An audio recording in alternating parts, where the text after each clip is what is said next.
400 македонски граѓани со интерес да се евакуираат од загрозените подрачја. 30 од нив од македонските амбасади во Израел, Катар, Обединетите арапски емирати побарале веднаш во прва прилика да ја напуштат земјата. Информации на ТВ24 говорат дека од 70 наши граѓани, 19 бараат да се евакуираат од Израел и од останатите жаришта расте интересот за евакуација.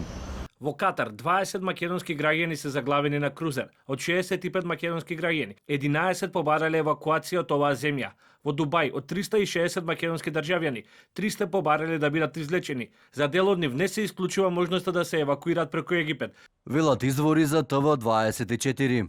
За македонските државјани во Израел се разгледуваат и повеќе алтернативи за нивно безбедно извлекување, но официјалните информации на МНР говорат дека од Катар и од Обединетите арапски емирати поради безбедносни причини нема дозвола за евакуација. Аеродромите се затворени, а препораките на македонските и на тамошните власти се граѓаните да останат дома. Николај Павловски од Куманово, кој 2 недели работи во Дубај за ТВ24, раскажува дека по вчерашните напади одлучил да го напушти градот и да замине на безбедно место во пустинска област во Абу Даби, на граница со Оман. Вели дека од Дубај нема дозвола за летање, но од Абу Даби веќе се пуштени повеќе комерцијални авиони. Во контакт сум со нашата амбасада, ќе бараме евакуација само ако имаме безбедно небо, вели Павловски.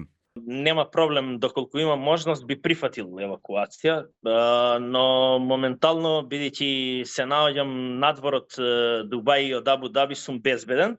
Се наоѓам на граница со Оман, инаку ова е град Ал Айн се вика. Вчера бевме во Ал Мадам, како што веќе реков, денеска дојдовме тука, најдовме едва и каде да се сместиме. Се зависи од тоа дали ќе престанат да пуштаат ракети и дронови. Доколку има евакуација, а ситуацијата се уште е напната, би размислил искрено дали би прифатил да летам во такви услови.